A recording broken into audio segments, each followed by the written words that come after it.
Good afternoon, good morning, good evening, wherever you may be joining us. My name is Mark Richardson with Environment Technology, and I welcome you again to another webinar, ODS Videos webinar. Today I'm joined again by Dan Ambray from Full Spectrum Diagnostics, and the topic for today is back to basics. We are going to go back and review a lot of the ODS Videos wizard. We're going to go back and review some of the earlier projects that we've done with video and walk through a number of new enhancements that we put into the ODS Videos wizard. So we're going to walk through that. And Dan's going to also show us a few new projects that he's working on. Before we get into that, though, I do want to go over a couple items of interest. You may or may not have gotten the new main newsletter that went out this week, and we had a few updates in there, but I did want to just review those in case you hadn't had a chance to look at that yet. We have a new release coming out tomorrow. Important to note that we will no longer be supporting a 32-bit version of MEscope, so you will need to, if you're using the older versions, you can stay on that, but if you do want to move forward, we're only going to be releasing 64-bit versions of MEscope going forward. So that will start with the release that comes out tomorrow. Very important. Again, if you're on an older version of Windows, I mean, most modern versions of certainly Windows 10 is 64-bit. But if you're on Windows 7, something pretty old, 10 plus years old, you may want to consider upgrading to Windows 10 so that you can get moved to the 64-bit version of MEscope. Microsoft doesn't support any of those older versions of Windows anymore, and so we are moving forward as well. In addition, we did release a lot of new videos out on the Vibrant YouTube channel, so go ahead and take a look at that. You can visit that at youtube.com/Vibrant Technology. There was a link in the newsletter to that. And lastly, I want to talk about the camera kits. We have a number of camera kits. Earlier in the year, we were back ordered for a number of months. Kronos was unable to get product in, of course, with the supply chain issues that everybody's very much aware of. They too were experiencing a backlog. We did get a number of camera kits in recently, and we have those available for sale. We have the 1.4 and the 2.1 cameras available, and we have the entire packages available, and you can see the pricing there, $69.95 and $99.95. So if you're interested in purchasing a camera, we do have those in stock now, and you can get those straight from us. It includes the entire package with tripods, carrying case, lens, memory card, all the stuff that you see there, and a remote trigger, which is nice. And let's see, with that, a couple of housekeeping notes. We are recording this webinar, so we will be getting that recording out to everybody at the tail end of this. And I also will be getting that up on our YouTube page as well. That'll probably get that up sometime next week. Let me hand things over to Dan, and we will get rolling here. We ready? Am I good to go? You are good to go, Dan. All right. Well, thank you for joining us, everybody. We have another installment of the ODS Videos webcast. Let me get to my spot here. What am I missing here? You can start your slides. Yeah. There we go. I had a brain problem there for a moment. Okay, what we have this time, we talk about getting back to the basics with ODS videos. And I realized that a lot of people, we kept pushing and pushing newer things coming out, new animations and different ways to look at things. And we don't always go back and show you the wizard. And the wizard keeps changing. In fact, it was a busy week for the wizard this week. There's some cursor things that we've changed. Some removing background vibration has also changed. And a few housekeeping things, but it's good to go back and look at it again. And in fact, I've had interesting things happen with reprocessing videos. This is a video that you see up here. It's not, it's just a still image, but it was from last June, and I reprocessed it, and I found out some different things about it, made it better. So even if you have old video, you can bring it back to life. There's different ways you can look at it and play with it. A little bit about what exactly MEscope ODS Videos is.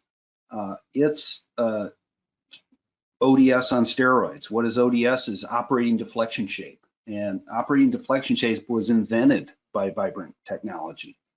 And it was created because way back, maybe 20, 25 years ago, we were more interested in modal analysis, experimental modal analysis, looking for natural frequencies of structures.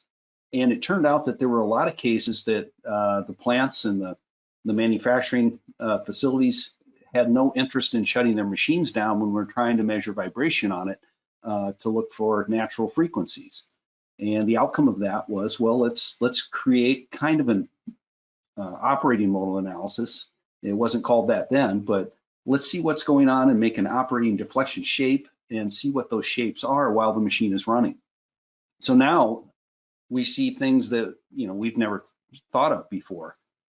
Instead of modal analysis, the focus became ODS, which was unbalance and eccentricity and mechanical looseness, bent shaft, cock bearings, misaligned couplings, all kinds of phase-related motions that we can understand, and everybody else as well. So when I started vibration analysis, I was in rooms with hundreds of people, and I'm trying to explain vibration to them, and they know nothing about vibration, and I could put the room to sleep in about 20 minutes. But now I pull up an animating vibration signature, and they see it, they understand it, they can be a part of the solution, which is huge. I've never had that before. And about 20 years ago, that started to change, and it's just as profound today. And then we get something, we get vibration on steroids, which is MEscope ODS videos. High-speed video vibration analysis. The video clip is processed by something called an optical flow algorithm. It enhances the displacement, rescales the amplitudes, and allows the user to see what he couldn't see before, either because the event's too fast or the displacements are too small, or both. So now we can create animations of motion in a video where we couldn't see it before. It's a very interesting field, and it keeps changing. There we go. Oops. Yeah. Okay. So this pump we have on the last page. There's a little model. This is a ODS model from MEscope. It's a belt-driven pump. It has 3 different frequencies we're interested in: the motor speed, the belt speed, and the pump speed. And it's a slurry pump. It's made for knocking down fly ash in fossil fuel plants. So you capture a lot more of you're spraying water in where the fly ash is, and it drops to the bottom and it cakes, and it's a lot easier to transport that way. The data you're seeing is something that every vibration analyst should think about, and usually they do. What are the frequencies I'm interested in? What's showing up in my spectrum? And I have a couple of spectrums, one of the displacement, which is the native units of the video camera, and one that's velocity, which is more familiar to the vibration analyst in the field, because velocities has a flat severity level that is a lot more easier to understand than displacement or acceleration. And to effectively use that, the MEscope software, the ODS videos, has all the signal processing tools that you'd get in MEscope. In fact, it is MEscope. It's just a project built into it. So you can do all the differentiation and integration of the signals. You can jump back and forth between displacement, velocity, and acceleration. And when we're in velocity, if you're kind of a vibration analyst, you know that 0.3 inches per second is kind of the alarm level. So if any peak shows up above 0.3 inches per second, it's potentially a problem, okay? So we'll get more into that as we go along, but I just want to introduce you to this structure, and it's kind of a problematic structure. We're rebuilding these things all the time, And this platform in green here, the triangular platform, was the big culprit. It had some natural frequencies in it. It was susceptible to, belt misalignment and bearing failure, and it was just kind of a mess. So we really went through it and did modal and ODS, and recently we did ODS videos as well to try to see what the structure's doing.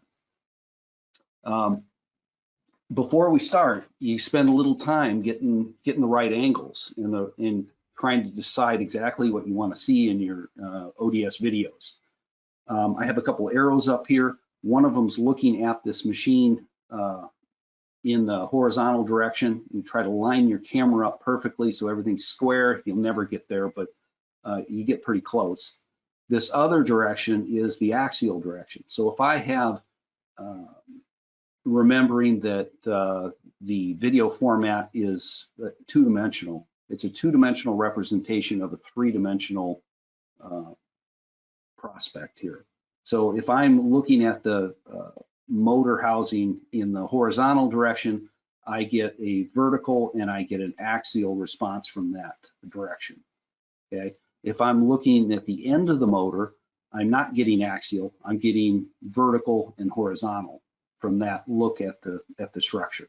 So really the orthogonal axes are the best directions to get.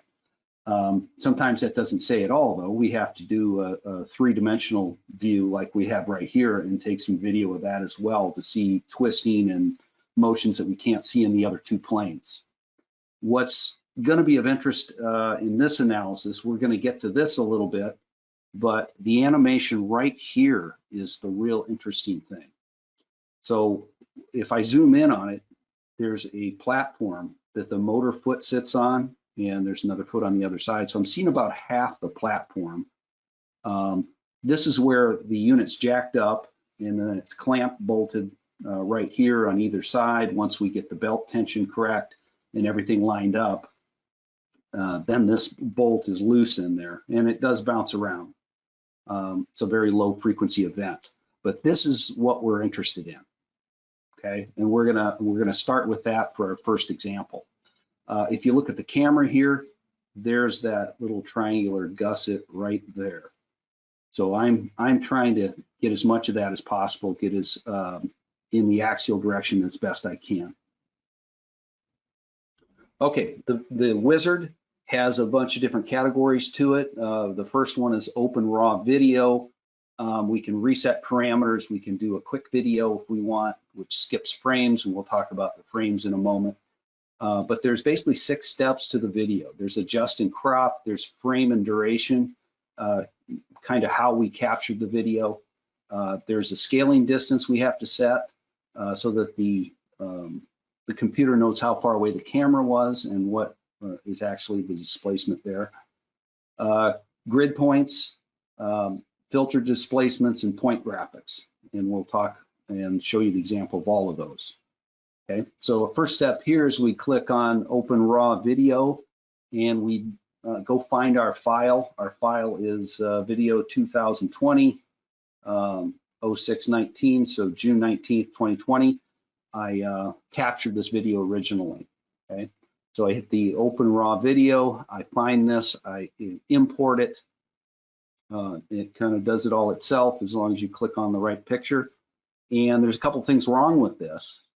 One is that it's laying down in the wrong direction, so I have to rotate it back into the plane that I'm interested in, and it's very dark, so I have to account for that too. And I have commands that can do that. I have a rotation command, a brightness and contrast command that'll help us do that.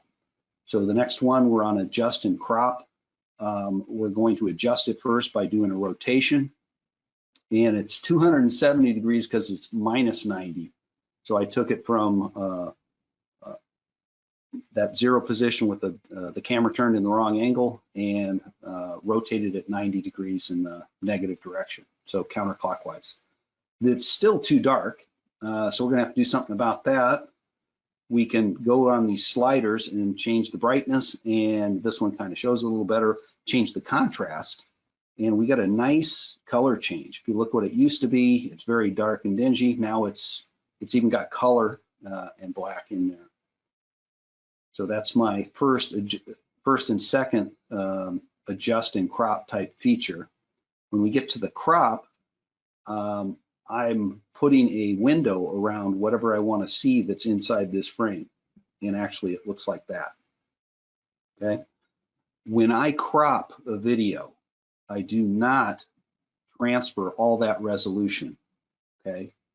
And initially this is 1280 by 1024 is my grids or my pixels on this image.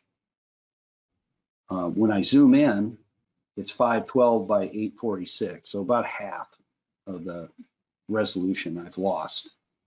But it's still a nice clean image, and I can do a lot with that. So I have a cropping feature that I just used to get to this point. I'm going to reset the crop, and it goes back out, okay, to where I'm looking at the whole structure and the way I want to. Okay. Next, we're going to set up some of the camera frame rates and things like that. Capture frame rate for this setting on the camera. The best video dimensions, 1280 by 1024 for this camera application. It creates 1057 frames per second. So the camera, the Kronos camera that Mark was talking about just moments ago, can be set so up to, I believe, 40,000 frames per second, but your resolution looks really poor at that point. If you're trying to catch a gun, a bullet coming out of a barrel of a gun, this is your setting. But for normal vibration type events, this 1057 gives me the best video dimensions that for my camera settings. There's also a time gap. The Kronos cameras have a, I believe it's either an 8, 16, and 32 gigabyte card in there. The card that was in this one, I think, is a 16 gigabyte, and it can store 8 seconds of data. And then where does it go? It overlaps itself, so it continues on. So 8 seconds of videos takes a long time to process. And traditionally, we found a little better way, a better look at what exactly 8 seconds of data is compared to what is acceptable. That's going to come up in a couple seconds here when we get to it. But for purposes of seeing what a really good video looks like, we're going to do 8 seconds of video. So you have sliders on either end. And here's my elapsed time, and I slid them around until I got 8 seconds on there. Okay. So originally I have to put in the frame rate, and every time it'll default to something. It doesn't necessarily default to the right number. So whatever you set up in the camera, that's what you need to use. Okay, there's that's frames and duration. So the two big things are the capture rate and the elapsed time that the video is going to process. We also need a distance, a scaling distance, and the easiest one for this application is right in line with the horizontal axis. It's a 4-inch wide motor foot, and to set that distance, we draw from this point to that point along one edge. There's my 4 inches. I put a 4 in my distance window, and I go to inches in my units window, and it's that 1, 2, 3, and I have set up the camera for the correct scaling distance. Might not be perfect, but it'll be pretty close. The next, we set the number of grid points, and the grid points are, there's actually the first frame of the video, and the grid points dictate how clean and smooth the video shoots. And I can put a pile of grid points in here. What I'm trying to avoid is overdoing it. So each frame, there's 1050 frames per second. So I have 8 seconds of video, it's over 8,000 frames, okay? And if I go down to the resolution for my grid distance, I'll have 1.3 million of these red dots all over this square. That's way too much. Okay, we don't need nearly that much. Probably need about 10, 12% of all that pixel power in there to get the right number. But We can change this. We're going to have one of these sliders so we can move it a little bit, and you see the grid gets a little smaller and a little smaller, and we get to a point where pretty soon it's just going to be red in there. Okay, so we set this grid until we get a real dense packing. What I'm looking for is I'm interested in this ledge that the motor's mounted to, this 90-degree bended plate. And I want to make sure that there's a red dot in the center of that whole thing all the way down, which it does look like there is. So that was my goal. Try to get as square as I possibly can to the axial direction of the motor, and to get these little red dots, these grid points, in the right spots so that I can see what's going on with the mode shape or the operating shape. So I'll go in here and hit the extract time waveforms, and what it'll do is it'll crunch 4,000 some X and 4,000 Y direction time waveforms. Okay, remember, it's a two-dimensional analysis of a three-dimensional event. This is a filter displacement option that's in the software in the wizard. And what you're trying to do with this is either reduce a large number of small displacements. So background noise, we're trying to get rid of all the stuff that's dark back here from taking away from our actual image. Or we're targeting a small number of large displacements. So you can see, like, this is actually a histogram. You can see some little dots in here, little bars starting to come up. What this is large displacement events, like shiny spots. You can get that from rotating shafts, camera flash. You can have a shadow if you're outside and the sun's moving and changing the shadow. These are large displacement events as far as the camera sees in the software, trying to enhance that. And anything, you know, I had a case with a pump that had a chain with a tag on it, and it was swinging around. That was a big event. I had a guy walking with a flashlight in the background while I was trying to capture a video, and his flashlight was causing a really large displacement event. Things you don't really think about, okay? So we can set these, we can start removing the low quantity of large displacements on this end, and what it's looking for is shiny spots and reflections, and in this case, this bolt that's loose. It's a jacking bolt, so we get the platform to where we need to be, get everything lined up. We torque down the bolts holding the whole platform up in the other view, if you remember, and then we just loosen this and let it bounce around however it wants. So I don't want to lose that motion. I don't want to lose the motion in this decking, and it looks like I'm starting to do that with taking away these low quantity of large displacements, but it's enough to make a big difference. So on the other side, we put the other ones back, and on this direction, we have a large quantity of small displacements, so background noise and flat spots. So the background noise is there's nothing going on, and this should be as still as possible as long as I haven't bumped the camera or done anything like that. There's flat spots here where there's not a lot of color difference. There's not shades of different colors. There's nothing to define really the motion that's going on. And they're going to be taken away. And I'm not sure I really want to do that either. And there are better ways to do it, and I'm going to show you one of those today. We have something called relative to a point software that gets rid of the background noise, where that's what its goal is, or a big chunk of it. So I'm going to take this back to where it was and go with down the road this background reducing jitter changing software that we just talked about. There's also point graphics, and I have some shown here. Eventually, I'm going to want to know what these points are doing, and I made circles around them so you can see them a little bit better. The software will light up these points just like it did with the red, and then you check what you want to see. So labels, magnitude and phase measurements for each one, vectors or orbits.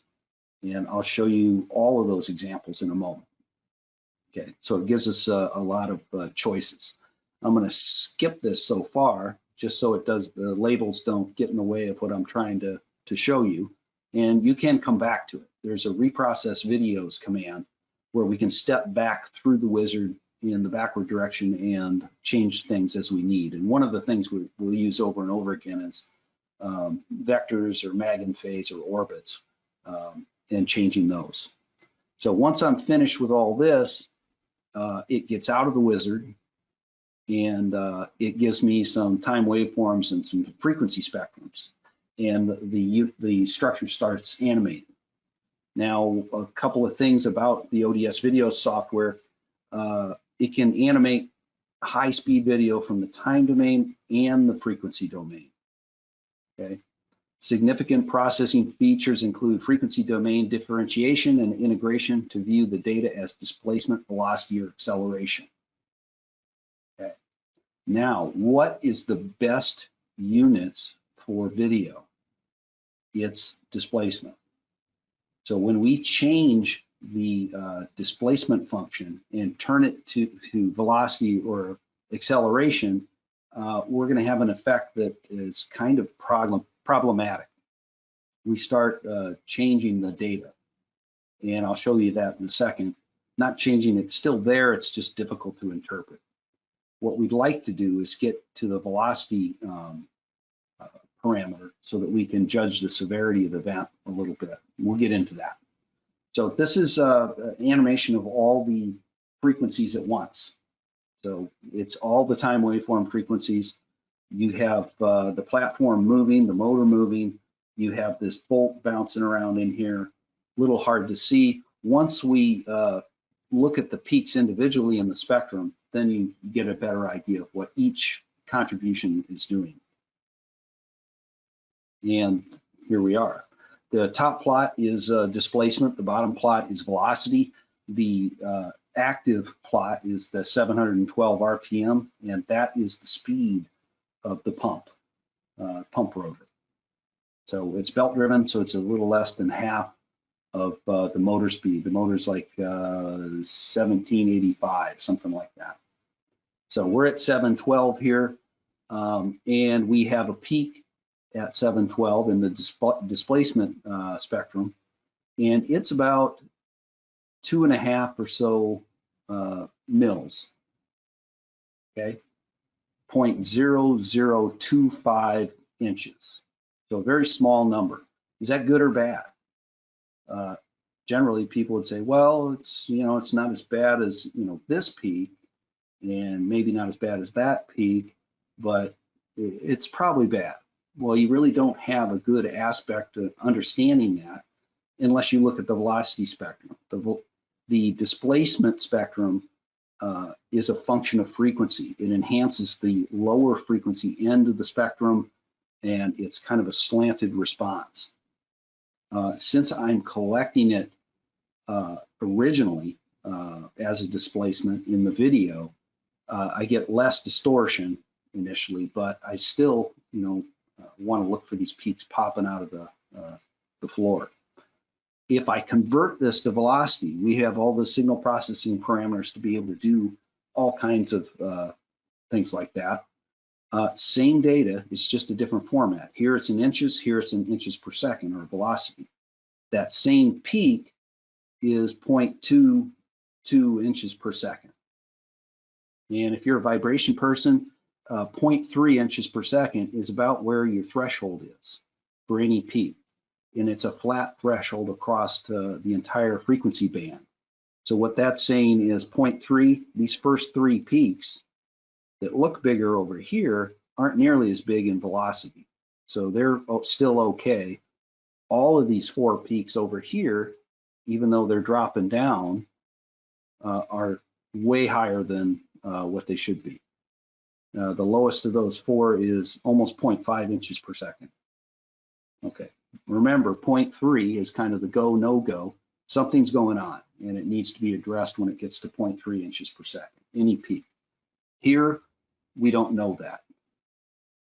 So this is about 3.5 mils. And this is about 2.5 mils, what we talked about. But over here, 0.22 inches per second versus 0.7 inches per second. So it's a big difference. Okay, so it's very important to be able to understand where the peaks are. That's what we get out of the displacement parameter. But to get a severity level, it's good to have a velocity parameter as well. And I do this all the time on my projects. So we're seeing deflection in the plate. We're seeing this bolt bouncing around. We see the motor bouncing in the vertical direction. So there's probably some natural frequency in the plate, and the motor is amplifying that. So we have another another feature of the MEscope ODS videos is the color contour plot. So this generates a color series based on magnitude, and I didn't have the magnitude scale for this, but I will eventually. There's another slide coming.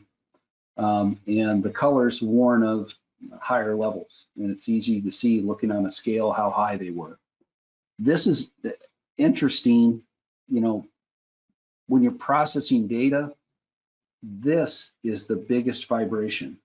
This loose bolt in here knocking around is that peak right there. So there's no rotating frequencies there. It's not related to anything except a loose part and lots of motion. Okay, lots of displacement in that loose condition. These are the three parameters I just talked about, and we're gonna, we tried to get it in this week, and it's called the DVA cursor, for lack of better terms, displacement, velocity, acceleration. And the idea is, since there's so much distortion, noise floor, anti-aliasing or aliasing products coming into the measurement, the displacement is very good for just picking out the peaks that we're interested in initially. Velocity is good for severity, but it also brings with it some energy distortion from the high frequency end. And it some of it, you can lose your peaks buried in the ground floor noise. And acceleration, it even doubles that. So you got a lot more high frequency energy that's kind of swamping all my peaks in here. Okay. What we're going to do with this cursor is, if I put my cursor on here, it's going to tell me I'm at 3.25 mils of vibration. It's also going to tell me, it's going to do the math for me, so I don't have to do it like I did here manually. It's going to tell me, hey, it's 0.6 inches per second, and it's 0.19, I think, G's. This is inches per second squared instead of G's, so you got to do a little more math. But eventually, we're going to have, we'll put the cursor on any peak we want. It's going to tell us the displacement, velocity, and acceleration of that peak. And we can make up our own determinations if it's a problem or not. This is right as we get out of the wizard and we start looking at our shapes. This is frequency domain animation. So I'm going to put my cursor on any of the peaks I want in the spectrum, and it's going to show me how the operating shape looks. So the first peak is twice belt frequency. Belt frequency occurs when you have a crack in a belt or something, a piece of goo on it. It'll go into mesh with the shivs that it's running on, and it'll hit one shiv halfway through the revelation, and then hit the other one on the other half. So every rotation of the belt, I get 2 pulses. So I don't usually see belt, the 1 times belt RPM. I see 2 times belt drive speed, and I'll see multiples of that. Like over here is the 4 times belt at around 900 CPM. I see my 712, which is my pump running speed, and I see my 1784, which is the motor running speed. Okay, they all have different shapes. The belt frequencies are they're not exciting anything. It's just rigid motion. So flexibility in the structure. Same with over here, maybe a little bit different direction, a little bit of vertical and mixed in with the horizontal.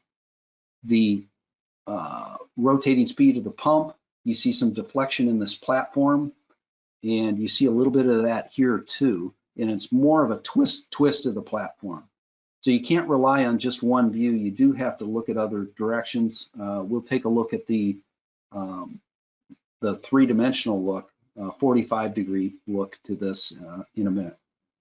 But you can see there's some type of deflection in the pedestal or the plate that's supporting this, and a little twist in the motor horizontally. These are the other three remaining peaks that we saw in there. We have 3 times pump rotational speed, which is also the blade pass frequency.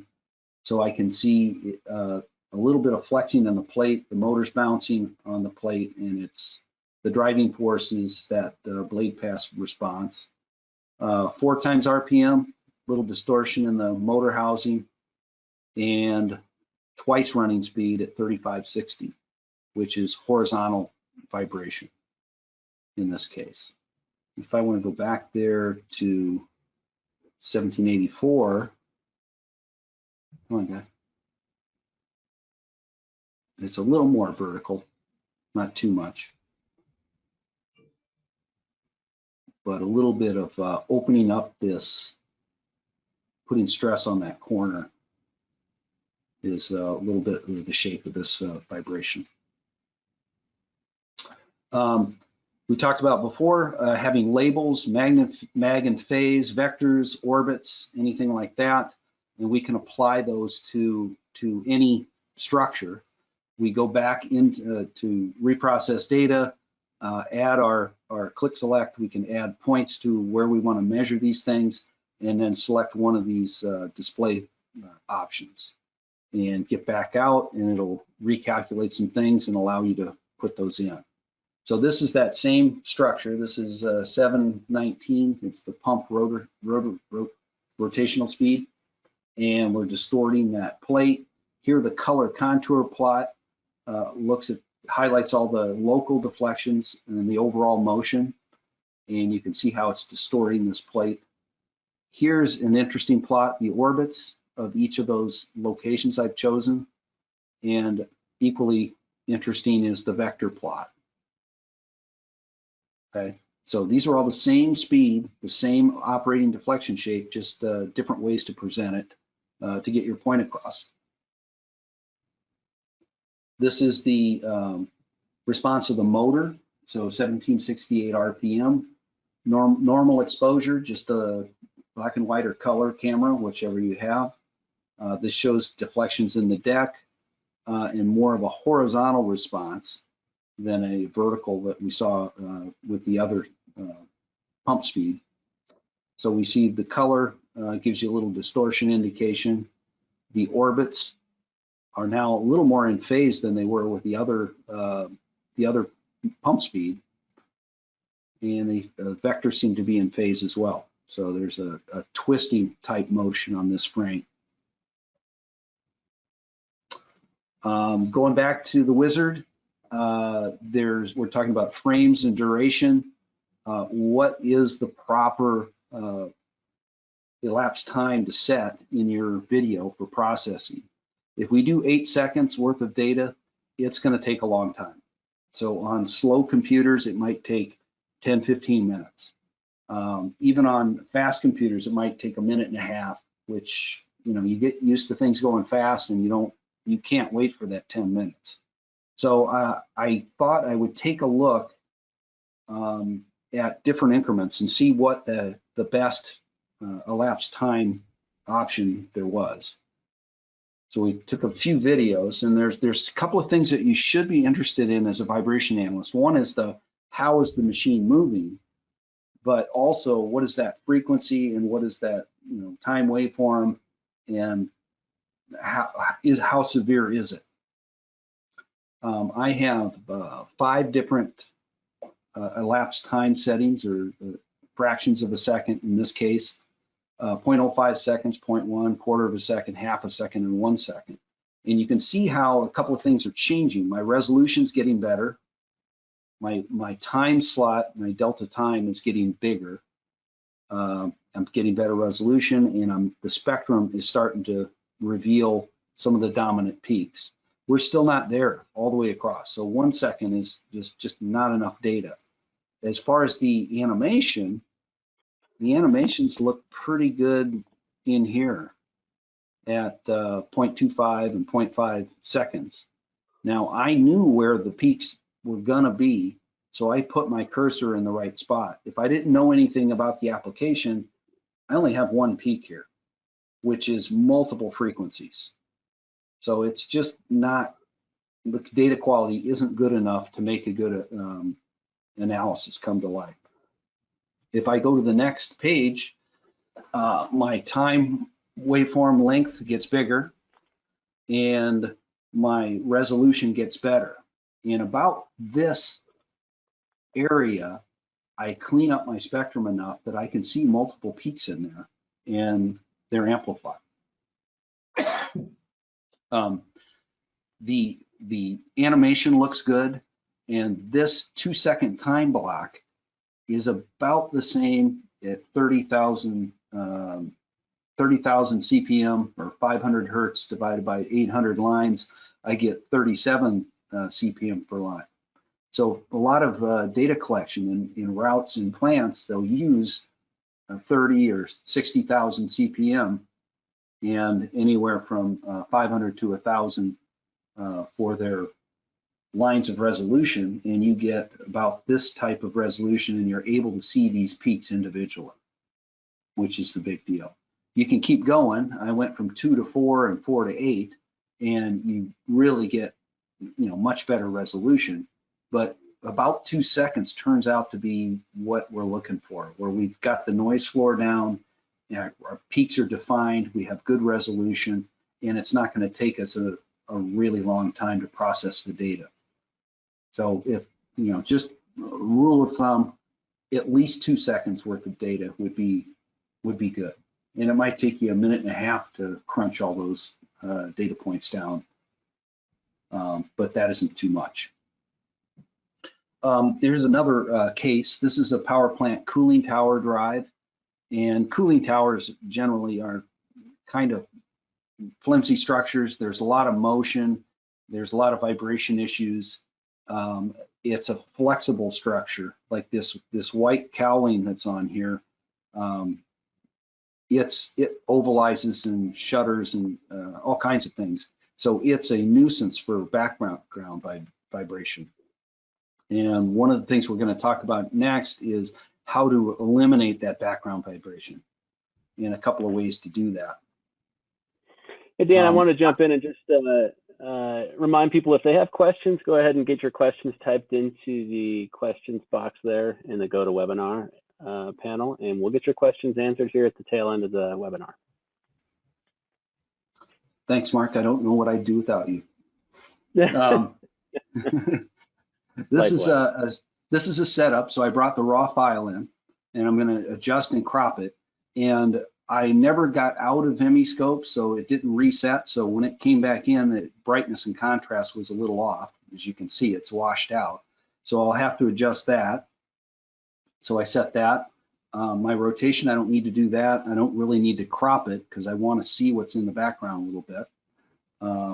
So I'm done with adjusting. The frames and duration, this data was taken with a cell phone, iPhone 10, I believe, that has 240 frames per second in slow motion mode. This is my full frames per second, so half of this is my F max. Okay, so I can have good data up to 120 frames per second or hertz. So I'm going to use that. There's my 240. It tells the computer what my input frame rate is. I'm going to take 2 seconds of data, and I fudge this number a little bit, but this is about 2 seconds, 1.996, close enough. So it should process quickly. For one, there's less frames per second, about 25% of what our high-speed cameras do. I am taking 2 seconds, but this takes, I don't know, 30 seconds at most to process this data. I need to set a scaling distance. We'll do the same thing as we did before, and it's about 1 foot, 12 inches across. And then we'll put our grid points in. And when I'm doing grid point analysis, especially now, I like to have a little denser grid point, because we'll do an outline of the structure, and we'll set all that to 0. And it looks much better the higher, denser set of data we have, if that makes any sense. I'm going to put in some point graphics, and I'm going to put these 4 points in. I haven't checked anything yet because I want to see what the video looks like first, and then I'll come back and add in vectors or orbits or what have you. This is a plot, and you might say, well, there's a lot of red dots on there. That's true, a little hard to see, but everything that in the background is red dots. Okay, I've left off these pipes, which these are just safety, whatever it is, sprinklers for in case there's a fire, but there's probably not enough density here to really get these pipes in, so they're going to look a little funky when I'm done. But all the background I'm interested in, and all that background has the cowling motions, the shutter and everything, operating response, and it has the camera video taker who's moving around a little bit. So the background relative to a point command tells you I want all of these set at 0, all these red dots in the background, but I want to calculate the average motion and subtract that average motion from the points I don't select. So now the background will be locked in place, and I won't get any false readings because of the camera jitter or any distraction from the background. Okay, so I have this I-beam here, the tube that the motor's mounted to, the motor itself, the electrical lines, all that is not background vibration, and the piping, the sprinkler piping. And here's what it looks like when it animates. So it's 1785, it's the running speed of the motor, and I'm seeing a lot of bounce and a lot of pitch in this. I can put my use the signal processing tools to go from inches to inches per second, or velocity, and now I can see from the color contour plot kind of where everything is. And remember, when you're taking data, if you're a field guy taking data, you're taking a horizontal measurement maybe here on the motor, and you get just barely into the orange. So it's on the order of maybe 0.5 inches per second.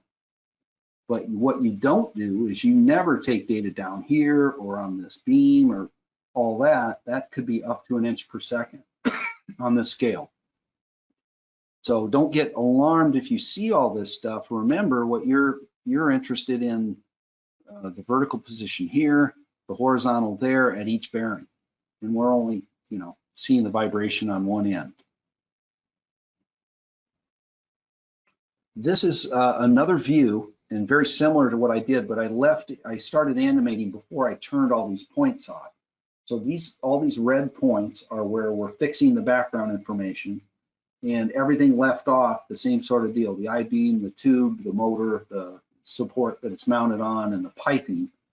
And you can see the piping, it's not quite what as perfect as what you'd like, and it shows up as kind of a broken looking distortion at the top there, which, it's hard to avoid stuff like that, especially if you're not exactly in line where you can grab a couple of grid points at all the way down the pipe or whatever you're trying to simulate.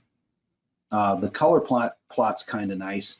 This gives me a better shot at, I'm measuring the bearing vibration here and there, and it's mostly yellow at the highest. So we're in the 0.4 inches per second range, which is you know, for a cooling tower fan, it's probably not too bad, but we'd want to, you know, make some adjustments, and there's some looseness in here and there's some thrusting. You might have a little misalignment in the long shaft that's coming out the other end to the gearbox. I was going to talk to you about a couple of things. I'm going to try to run through something really quick in MEscope, do one of these deals fast. I'm going to say new ODS video. I'm going to open a raw video, and let's do this one. This will be faster. I'm going to bring in my video, and it's 320 by 568 because it's collected with an iPhone. Okay, it's not a high-speed camera video, so the video dimensions get a little smaller. The brightness looks good. The rotation, I don't need to worry about that. It's a good shot. Frames and duration. I have an iPhone 10 with 240 frames per second in slow motion mode. So that's what I'm going to use. That's the highest frame rate I can get out of that phone camera. I have 2 seconds of elapsed time. I'm not going to skip any blades, any frames. And this is the one thing that some people can do if you want to process a video faster, is you can skip frames. So I can go every 3rd frame, every 5th frame, what have you, and lose a lot of that. Speeds up the calculations, but at the same time, it makes your animations kind of not jittery, kind of, I don't know, just not smooth. It's kind of strange look to them. We never do that. In fact, I've never skipped frames before because I think that the smooth motion is something that MEscope ODS videos is known for. So we're gonna keep that in. We're not gonna skip any frames or skimp. We're gonna set a distance, our scaling distance for the software. 12 inches is this cover plate for the motor fan, and 12 inches is my unit.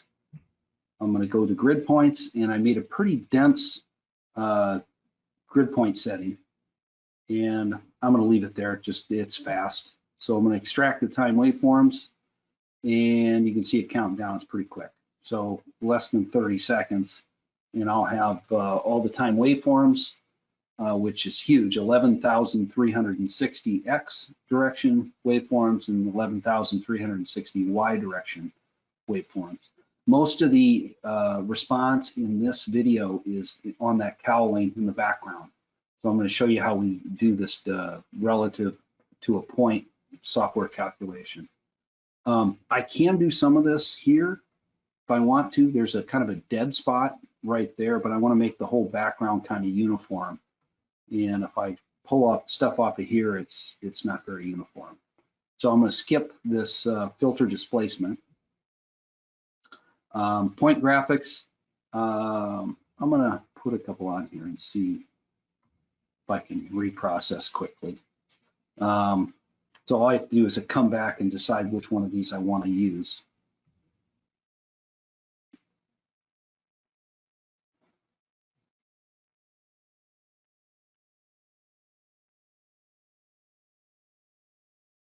And it's calculating. It builds me all the time blocks for in the top here, and all the frequency response down here. Okay. And what am I going to do? I'm going to remove the background vibration. And this is kind of a special case because it's a lot of background vibration. And sometimes if it gets too big, it's kind of hard to see if it's really working or not.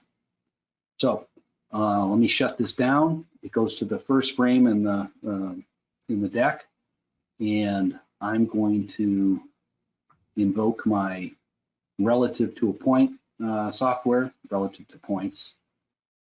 Okay, it brings up a series of cursors, or series of selection options. I can select standard, just a group select. I can remove them. I can add selections. I can outline the area of interest and remove everything that's selected on the outside, which I think I'm going to use for this one. Okay, let's give it a shot. I'm going to click, and basically it's drawing a line.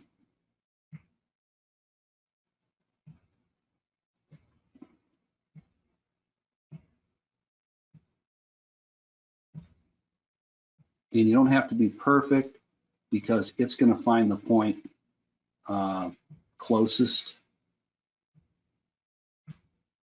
to where you're clicking. And the only trouble I've had is I want to double click all the time. And I have to really think about it. Because if you double click, the software doesn't know what to do yet. And I'm going to try to figure that out.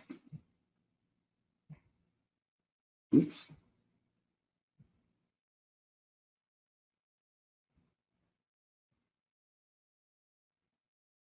Sorry about the dead time. I don't want to get all the way to the end and not do it right.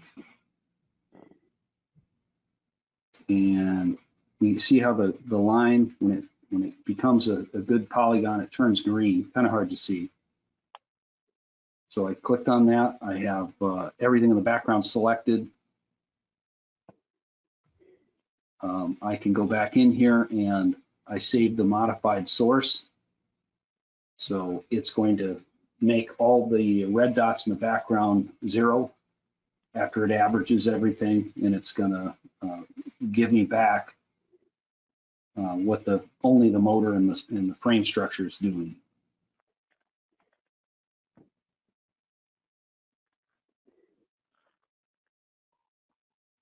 And if I put this in a log scale, I can see it a little better, but I want to skip that for now.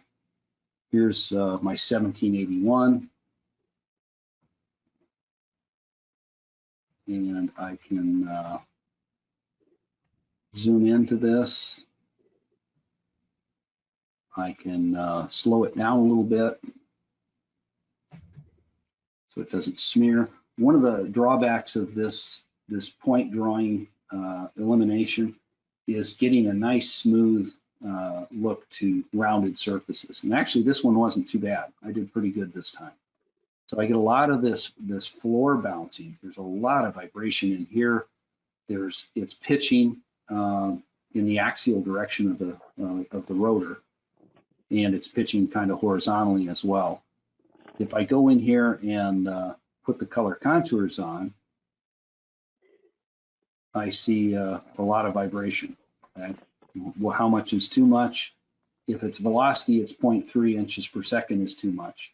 This is in inches or displacement. So if I go into my data block, I can go into tools and say differentiate. So I'm going from displacement to velocity. And I want to format, overlay them. And there's my peak right there.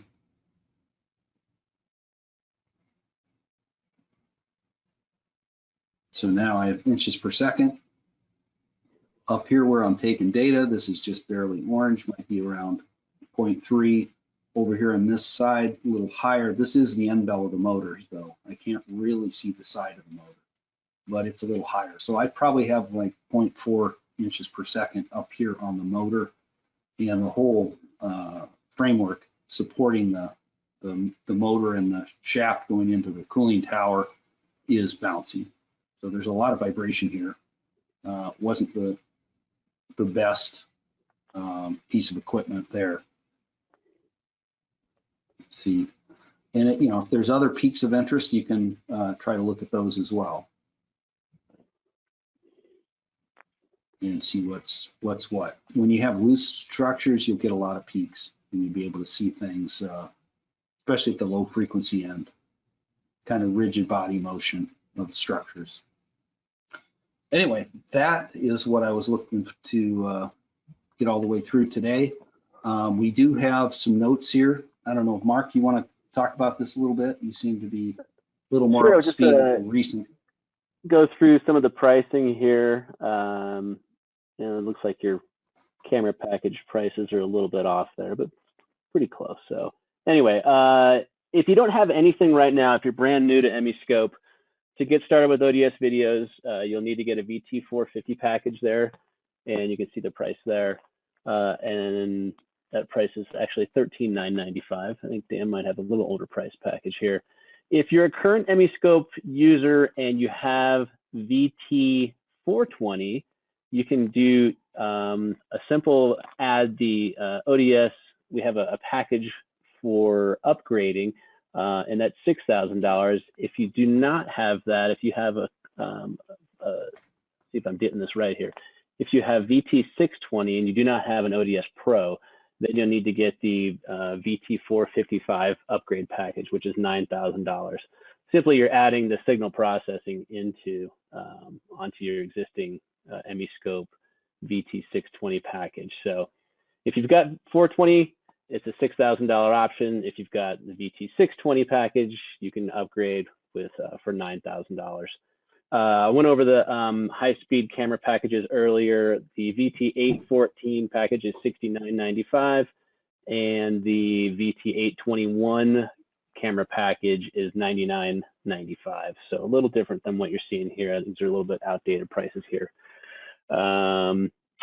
We have one question here from Javier. In adjustment stage, could we remove points manually? Well, he's talking about back in the wizard. There was a way to remove points. Remove points in the background? Yeah, I believe that's what he's asking. Yeah. In the wizard, no. I believe is what he's asking. In the wizard, you have to do the sliders to be able to do that.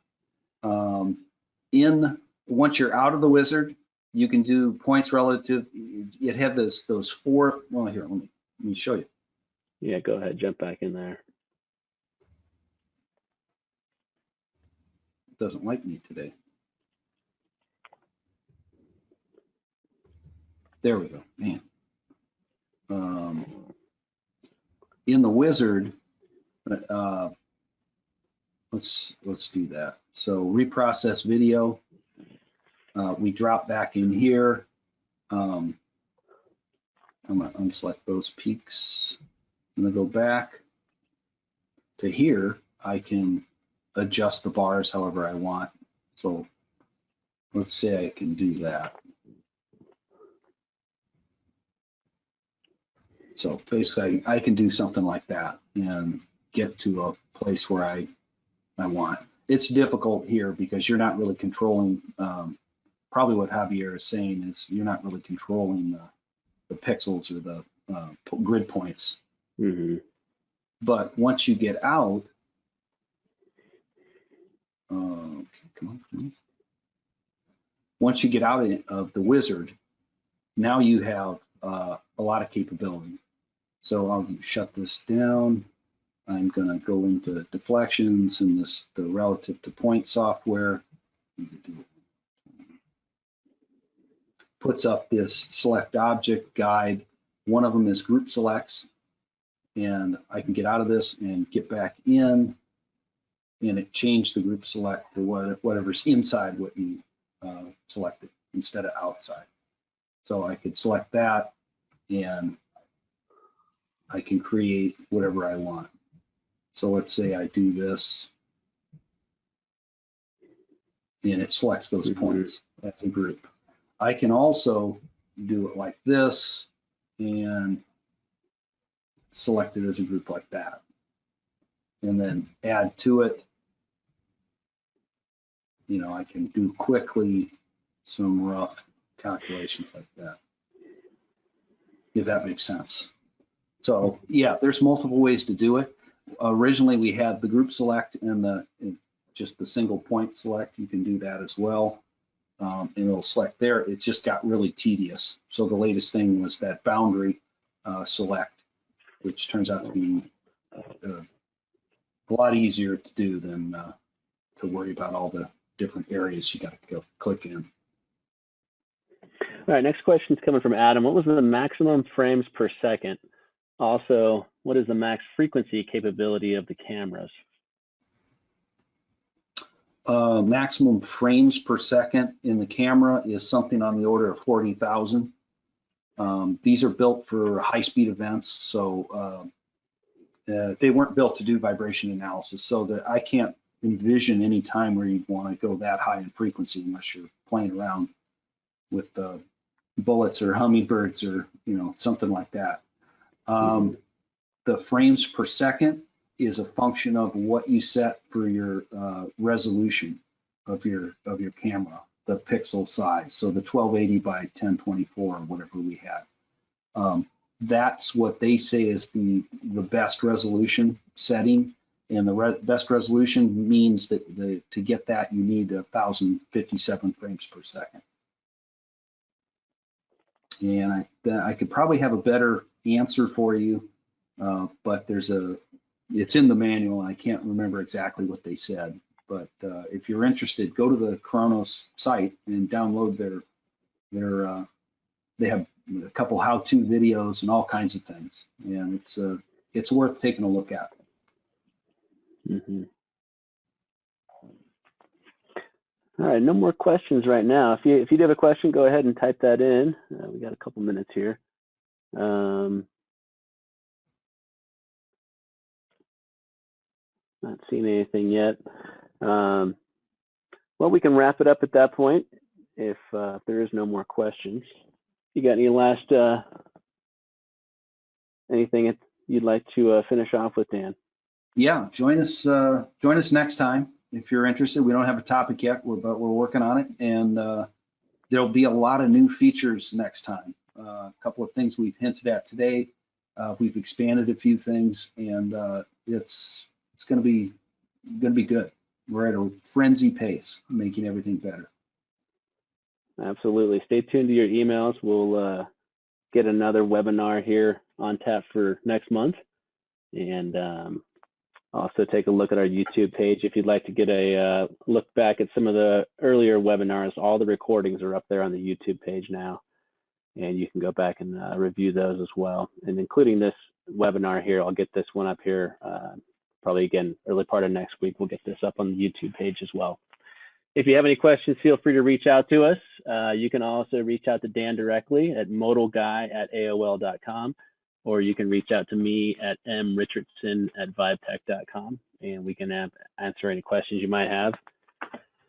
With that, we'll leave it there. Appreciate everybody joining us. Dan, thank you again. Yeah, thanks, Mark. All righty. Take care, everybody.